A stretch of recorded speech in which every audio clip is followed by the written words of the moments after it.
Hello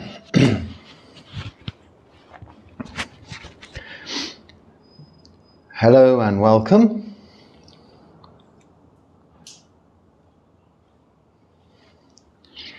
Sometimes comments, sometimes questions are ones we've heard before, and I still answer them because many subscribers, viewers are new to this channel and may not have heard previous answers, but more importantly, for our own benefit, the reason these are commonly asked questions is because they're issues that we're dealing with each and every day of our lives. Well, usually. Some scenarios are a little bit out there and we may not be dealing with them every day in our lives, but by reflecting on these often, we are regularly reflecting on what needs to be reflected upon regularly.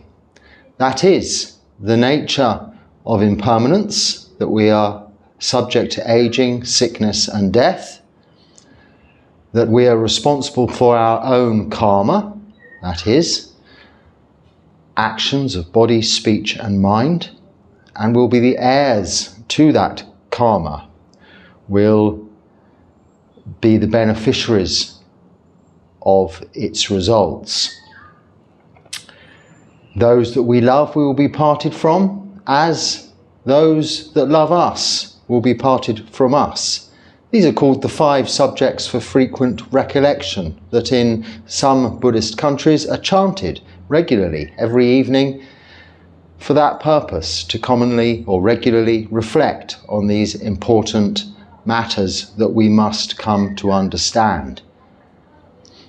We will, from time to time, come to experience these situations, and when one has that foundation of understanding, underlying the cause of suffering, we are better placed to come to see and find the end of suffering. So, the first comment, one that you might be familiar with from the past, but again, the answers, when repeated, help solve the problem that's underlying the question. Thank you for your daily Dharma. What about if an animal was injured and incurable? Would it be okay to kill it to end its suffering? Leaving it to suffer would be bad karma? ? Like half-dead roadkill springs to mind. Also, why did that's a separate question entirely. So the first question, would it be okay to kill it to end its suffering? Leaving it to suffer would be bad karma. Leaving it to suffer would not be bad karma unless there is something you can do to help the creature that is suffering. So first and foremost, do as much as you can to assist the animal. Ask yourself this question: if you were injured and incurable, lying by the side of the road. Now, firstly, this is the question: how do you know if you or the animal is incurable? If you're not a vet or a physician, even then, a doctor is going to go to all lengths to try and heal and help a patient survive. They're not going to make a judgment as to whether or not it's worth it or not, whether or not the individual can be cured or is incurable. They're going to keep trying until the bitter end. Now, if you were laying injured by the side of the road or any other situation, would you like somebody to come along and kill you? Or would you like someone rather to just leave you to your own devices to die naturally, even though you may be suffering, in the hopes that the circumstances may change, you may improve, you may get better, or someone else who is able to help you may come along and assist you?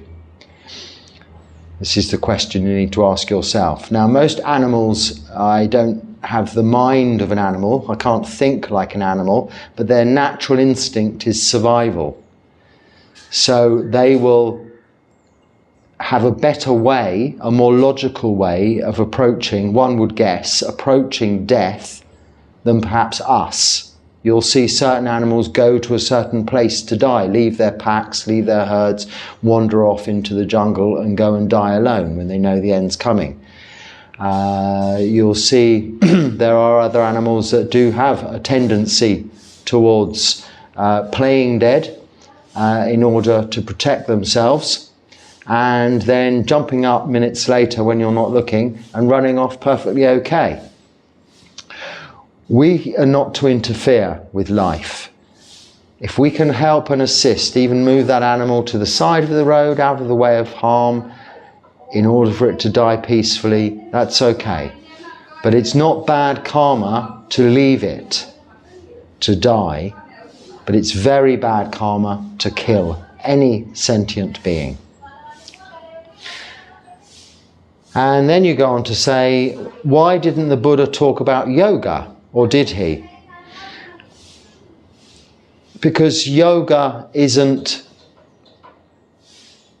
Buddhism. I mean, yoga, for instance, actually is an all-encompassing word that means so many different things. But it doesn't come into what the Buddha taught in terms of the Four Noble Truths and the Noble Eightfold Path. So it's like asking, why didn't the Buddha teach karate, judo, Tai Chi, pottery, or painting? You know, it doesn't come into the Buddha's remit.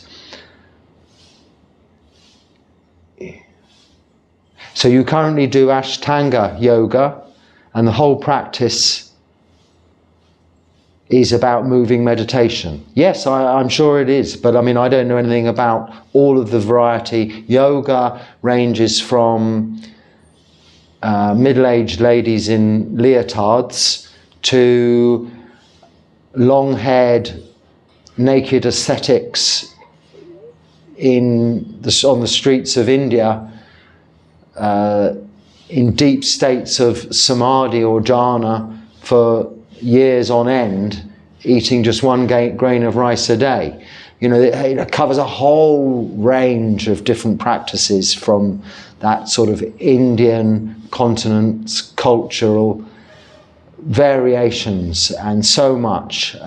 So the Buddha was awakened to the Four Noble Truths, that there is suffering, its cause.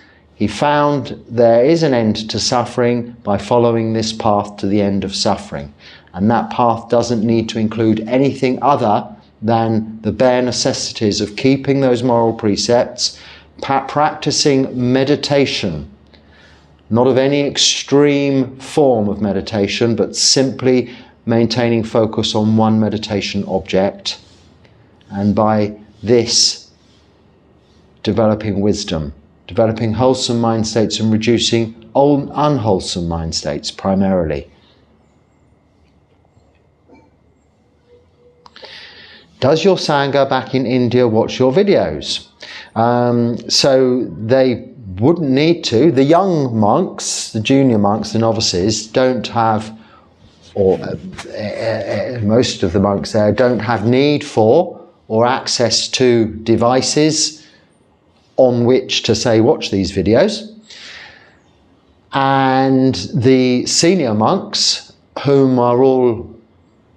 most of whom are more senior than myself, would have no need to be watching. They are my teachers, so maybe accidentally they may stumble across these talks, but wouldn't necessarily find it useful to sit and watch them.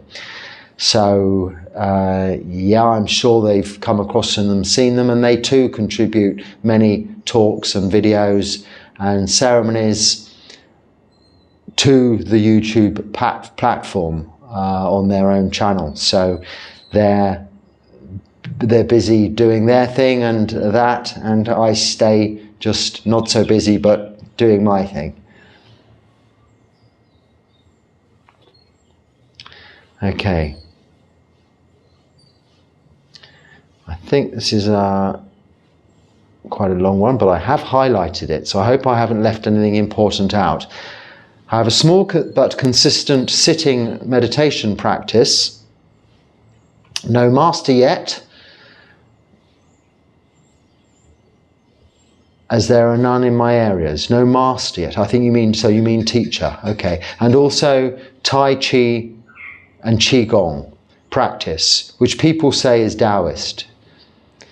I love to do both of these very much and wouldn't want to give up either. My question is, to your knowledge, as a forest monk, are forest monks in Sri Lanka or Thailand being discouraged from doing these other practices, such as Tai Chi, in their spare time? Our time is all spare and dedicated towards the practice of Sila Samadhi Panya, so keeping the precepts, in the case of monks, 227, which is supportive of our practice of meditation. Anything aside from that is really up to you, and like I've just said, not really incorporated in the overall practice or the teachings of the Buddha. If you feel you need some physical exercise because you're sitting so much in meditation, or living in a monastery whereby you're not going out on Pindapata each day, then it may be that you want to do some form of stretching or exercise like this. And I don't know that it's particularly discouraged, but most meditation monks, Kamatana monks, we call them, it means work. We have an object of work. Our work is to really develop concentration and focus on a meditation object. And yes, certain types of Tai Chi and movement, even what was discussed earlier, sort of moving with yogic practices or whatever, are focusing the mind, are aiming towards that. But so are many other activities in life aimed towards developing concentration. You could say, and people have previously, computer games develop the mind, develop concentration. But we're talking about Sama Samadhi, right concentration. And that is developed through simply being able to discount all of the distractions in life and coming up in our own mind for the exclusive focus and attention on what is by comparison relatively boring activity of just observing the breath, until it is no longer boring but extremely interesting, in that is the nature of clear, focused attention, focused awareness on one thing alone. And this is developing a skillful mindfulness, samasati, right mindfulness, which when maintained can lead to deep, absorbed levels of samadhi, jhana, secluded from all mental thought, all physical feeling, all of these distractions that we're trying to introduce by other means. You mentioned right at the beginning that you enjoy very much. In a Buddhist monastery, when you go to ordain, you're practicing the path of renunciation. There may be many things that you enjoyed very much in lay life that you will have no longer have access to or the need for. And therefore, however much you enjoyed them in the past, you will relinquish that. It's renunciation.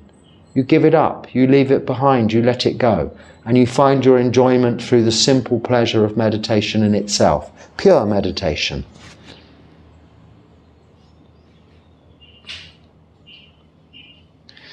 Hello monk, do you plan to live your life in monastery, or do you plan to go back to UK to start your own monastery?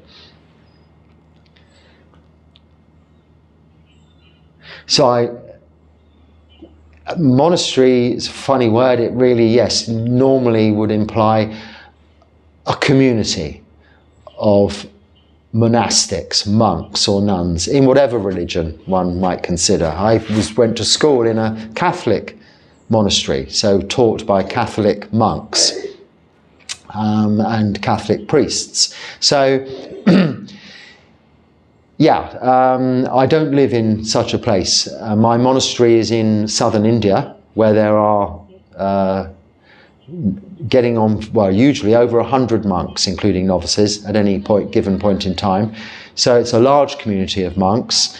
But now I live alone in a kuti, just which you could refer to as a vihara, in that it's the abode of a monk, a solitary monk, but it's also where people can visit.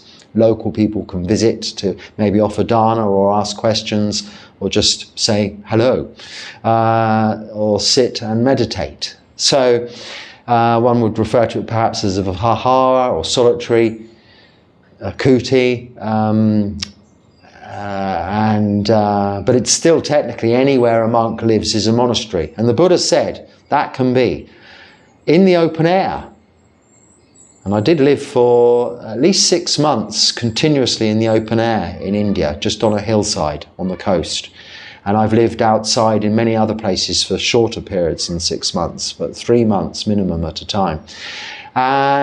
Or you can live in a cave. And I've tried that also, but you get a lot of bats coming in at night. And in India, the caves can get used for all sorts of unpleasant purposes, so you don't find many these days that are clean and suitable for habitation, and they're very damp, wet, and even cold sort of places. The open air in a good climate is far more conducive to your practice, perhaps, than the romanticized view of what a cave might be. But real caves are pretty damp, dark, uninhabitable places, unless they've been lived in for many years by monks and made all nice with candles and incense and the floors swept and become quite polished and clean, in which case it's generally associated with lots of other ancillary support as well. But real caves out in the middle of nowhere are perhaps not the best place to stay. Anyway, that's one option. Or under a tree, of course, where the Buddha was enlightened, under a tree. And this sort of alludes to forest living. In a hut, a small hut, or an empty building. This was an empty building, made good or good enough, just cleaned up and the doors put back on, in order that I could settle in here for some time. And I've been in here for getting on, or just over a year now. Or a monastery, which one would think of as a community, a group of monks, and all sorts of goings on there with lots of lay visitors coming, where they might have stupas and temples and dharma halls and salas, all of these things. I don't plan to go back to live in the UK. If I had to go back to live in the UK, then it's possible I would have to live in a monastery, of which there are already established monasteries in traditions I'm familiar with and used to in the UK. And if there was room, I would ask to go and stay in one of those. I wouldn't endeavour to set up a monastery on my own or of my own when there are already male monks' monasteries in that country that perhaps probably need monks. Maybe not so these days, but maybe there's a waiting list, I don't know. But certainly in India, there are many, many monasteries and viharas, and possibly here, that need monks, as opposed to lots and lots of monks needing monasteries. I've not been living in the UK for some time, so I'm not familiar with how it is in that respect. But I certainly wouldn't have the resources or the inclination to establish a monastery of my own, because it requires property. People don't generally just give you land and houses and property these days. In Western modern countries, it's very expensive. And then even then it needs then maintaining, and you get involved in the whole running of a organization. And I actually I'm not interested in running an organisation or even being a part of running an organisation. This is why I've chosen a life of solitary practice alone. So, simple. In answer to your question, no, I don't want to set up a monastery on my own in the UK, but I also don't live in a monastery here either. The monasteries here, they have a different routine to what I'm used to in the monasteries that I've trained in, both in India, in Thailand and in the UK. So it's quite foreign to my own practice, in that they have a lot of activities that are somewhat unrelated to the practice of meditation and more pastoral care. They're involved in education, they're involved in government work, they're involved in social work, many other activities that you can be involved in as a layperson if you want to be involved in that kind of work. As a monk, I just want to be involved in the work. My kammatthana, my work, is meditation.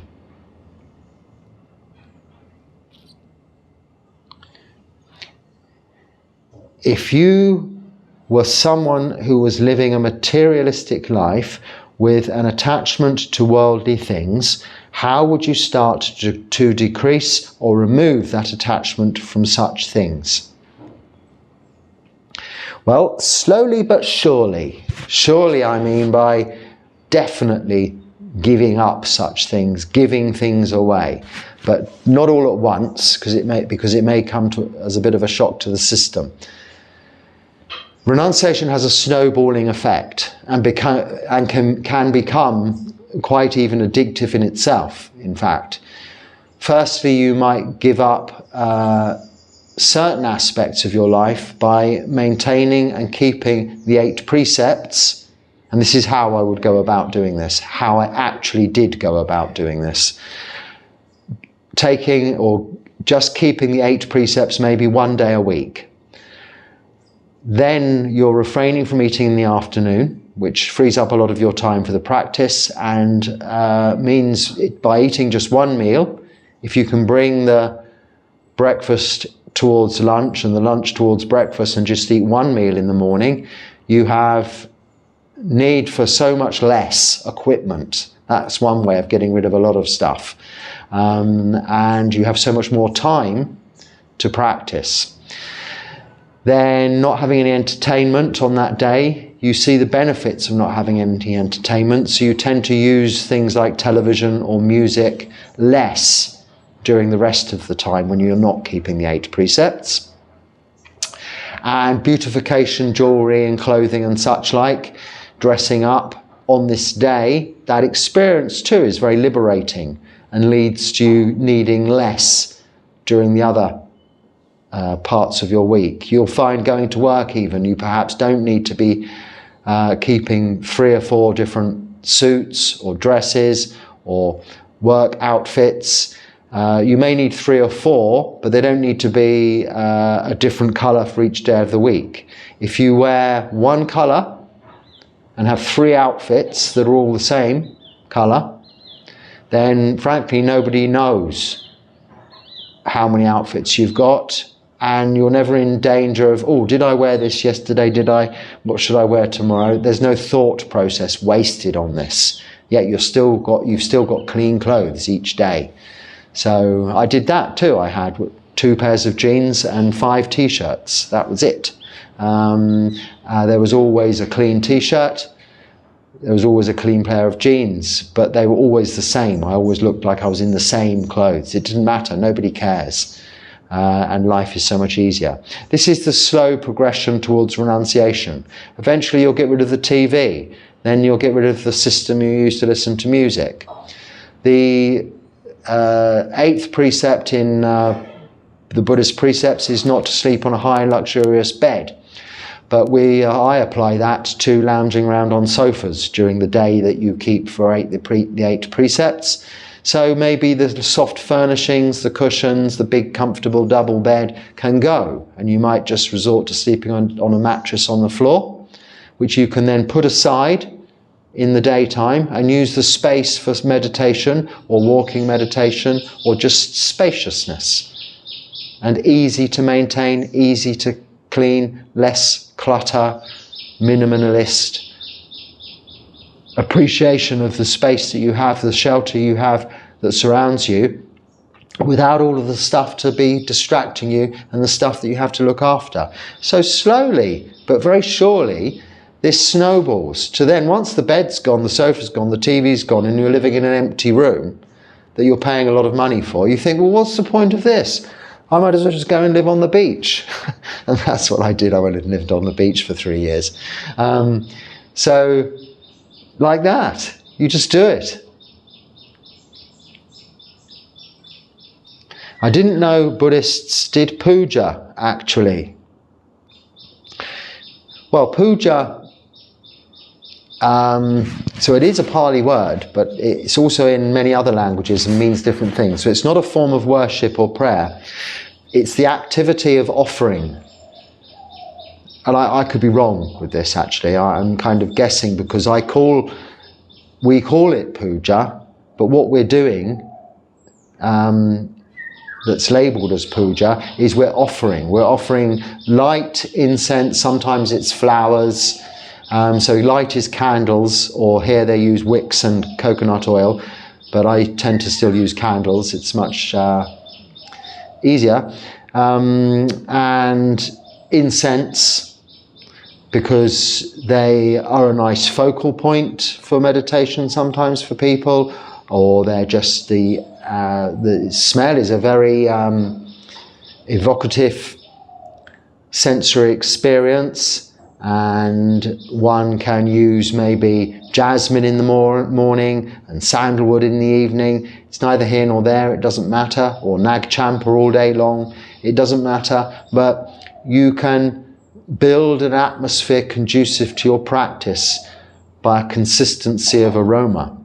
So although the ambient atmosphere may be continually changing, people may be cooking, maybe having bonfires, or there may be beautiful fresh summer smells, the smells of rain, with incense burning it remains a little less stimulating and more constant. So you have an element of peace associated with the offering of incense. Flowers I don't tend to do here, but when I go on Pindapata, people offer me flowers which I then offer to the big Buddha Rupa in the town there. Now these are acts of respect to our teacher. They're not offerings. You will see offerings such as people offering plates of actual food or baskets of bananas ready to eat and fruit to the Buddha Rupas. Now we tend not to do that. Well, I don't do that. I don't see the point of that. It's making a sacrifice of some of the food you might have eaten yourself, yes, but I think it's better to offer that food to somebody who would like to eat it there and then than a statue whom it won't be eaten by anything other than the ants and insects, whom are self-sufficient and can find their own food usually. So it's not necessary. But the morning puja that I do here live is just that. It's then the paying homage to the Buddha, Dharma, Sangha, and a short chant and a short meditation. So Buddhists, yes, they do puja. Evening puja, morning puja. With different formats throughout different traditions and different schools, but usually it is called that similar word throughout all of these traditions. But it might be different to what you might be used to if you're thinking of some Hindu kind of version of puja. Right. So this is another highlighted one. Please could you share your wisdom, I'm not sure I have the great deal of wisdom yet, with regards to when one religion looks upon another religion as not the truth, and the type of exclusivity that we begin to believe that our religion has and is the truth. Is it not an act of passive aggression, ultimately violence, against another system of beliefs if we begin to think that one religion holds the answers whilst another doesn't? Please share best way to create a respectful relationship with one's beliefs and another's beliefs/religion. So I'm not a religious person. I don't believe in anything, but that doesn't mean I deny anything. So everyone is entitled to their own beliefs and forms of worship or prayer, that they enjoy. And I am allowed to enjoy not believing in anything, but having an understanding of what the Buddha taught and left as his legacy, being the Dharma, his teachings. And I take refuge only, and by means of that puja I was just describing, I'm reflecting upon the qualities of our teacher, the Buddha, and the Dharma, and the Sangha, the lineage of monks and nuns whom have followed in the Buddha's disciples' footsteps since his time, 2,568 years ago, continuing to teach those teachings in the form that has remained unchanged for all of those years. Unchanged because it works. And in no part of the suttas, in fact, to the contrary, the Buddha says, do not believe even the Buddha himself. He says, do not even believe me, but experience it for yourself. So your question is how to live with other religions. They are fine. They're all working on the basis of being kind to each other and have a moral code of conduct. But Buddhism is not just that. Buddhism is also a way of practicing towards becoming free from suffering within this lifetime and free from rebirth, so attainment of NIBBＡNA and ultimately Parinibbana through this practice, following the Noble Eightfold Path, not through prayer, not through worship or belief. Not through doctrinal dictator or hierarchical, diktats or statements that this is the way it is, it must be believed. There is one God, he created all and everything. There is one result. There is heaven, there is hell. This is a very statement-orientated belief system that personally I choose not to subscribe to. If you're coming from that background, this is okay. In fact, I come from that background and found that it wasn't useful to me.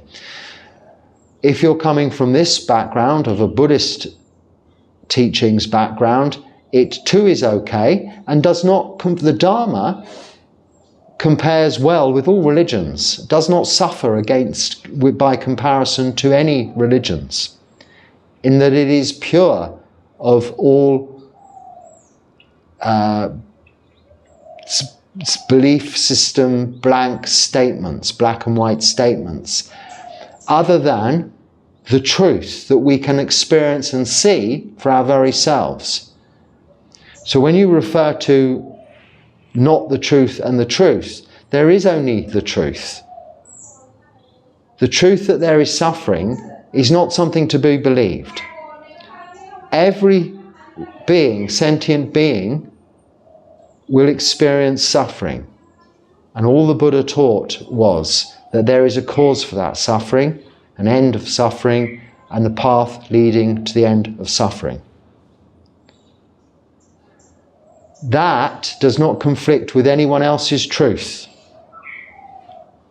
In fact, in Christianity they say that the Jesus suffered for us, suffered for our sins, and so on and so forth. So no one is saying there's no suffering, or that that's not a truth. And likewise, Buddhism, or Buddhists, we are not saying that what they believe is untrue, that there is no God. We're not denying anyone else's faith. Our own faith is not a belief, but simply confidence in the teachings through our own experience as to how they work. So this is how you can live in harmony with other religions. If you're coming from a religion that says you have to go and make everybody in the world believe in one thing, albeit something you cannot prove, then I don't know how you can live in harmony with all other sentient beings, because there's immediate resistance there. But in Buddhism, we're not doing that. We're going out to all sentient beings and saying nothing at all. In fact, allowing, if they wish, and only if they wish, for them to come to us and ask, hey, what sort of thing are you doing there? What are you practicing? What do you believe? Who's your God? And we say, well, we believe nothing and we don't have a God. Well, what are you doing then? I'm just meditating. I keep a certain amount of moral virtue, do no harm to myself or others, and I meditate. If I can help others, I do. If I can't, I don't. And by that practice, I do no harm to myself or to others. Now, if everyone was doing the same, then the world would be a very peaceful and harmonious place, because that action, or even inaction, does not conflict with anyone else's ideals, ideas, or opinions. They may say, well, but what about God? Why don't you worship the one and only God? Well, because I don't know that there is one and only God. But it's not an argument or a discussion that we have to have. That's up to those individuals to have their own opinions and beliefs. And it's not for me or anyone to dispute those beliefs, but for me to set an example, for you or Buddhists to set an example as to how to live harmoniously with society, within society of all religions, without any conflict or necessity for even debate on the subject.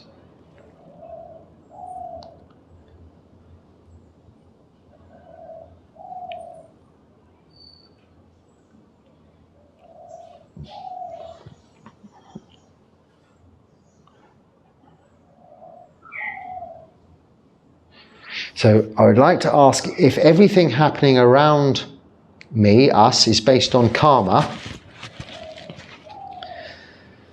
then at what and what point did karmic cycle started? We don't know. And the Buddha said, don't trouble yourself with that question, because we don't know if and when there was a beginning. Scientifically, we can look at a very, very long time ago. And we also don't know when it will end. And scientifically, we can probably look that that's a very, very long time away. And in a practice when we're concentrating very much on the present, this moment here and now, what is the use in worrying about a very, very, very long time ago? You can't do anything about it, as you can't do anything about a very long time away in the future. We're practicing in the present moment, here and now. So the beginnings of the universe can be scientifically ascertained. Maybe it's, not necessarily proven, but maybe it's right, maybe it's wrong again. Does it matter? Is it going to free you from suffering even knowing the origins? And that's only the universe. There could have been countless, or there were countless universes prior to this one. So the beginnings of everything, the end of everything, is not really relevant to us now.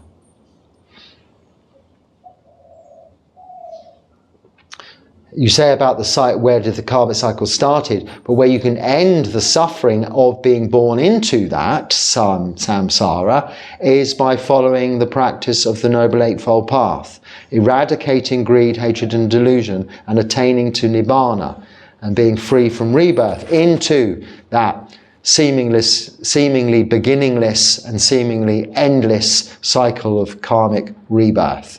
So it's a case of stepping off, not going all the way back to the beginning to change things, because you can't, and not knowing what will happen in the end, because you can't, but to change right here and now your own way in order that you don't have to be reborn into it again. Step off the wheel, so to speak. How do you practice the middle way when you live in a luxury setting, or can you even, with everything given to you on a silver platter, so how do you practice the middle way when you live in a luxury setting? Or can you even? When you have everything given to you on a silver platter? I live in the United States, and I'm quite fortunate to have been born into a rich family and live in a big house. Okay, so how can you practice the middle way? So if you want to practice the middle way, starting with progressing on the path of renunciation that I've just spoken of, then you are living in a comfortable situation, a financially stable family situation. You can just walk away, step out of that situation, knowing that your family and your friends or your responsibilities will be well taken care of. They don't need you to be fed from that silver platter. You can just step away, go to a monastery in Thailand, ordain, put on these rag robes, live in a hut in the forest alone, and meditate and practice the middle way. This is what the Buddha did. His family, his child, his father, his mother, his child, were all, or the mother of his child, his wife, were all very well supported, and the Buddha just went away in the middle of the night, leaving that all behind.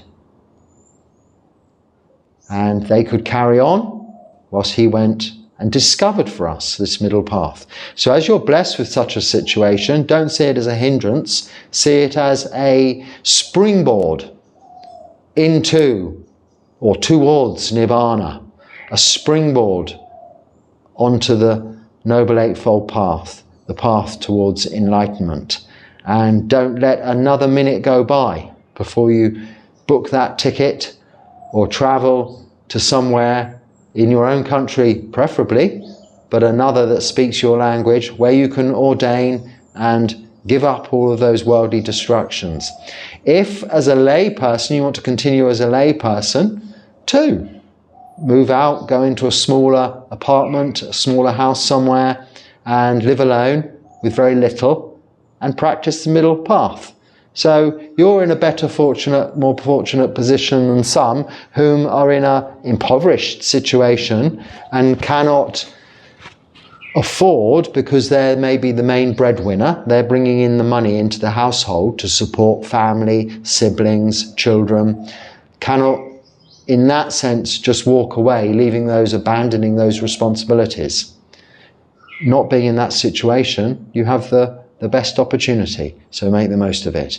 And on that note, I hope there's something useful there. If there is, then please use it. If not, just let it go and don't let it worry you. Until next time, be happy and stay well. Sukhi Hotu.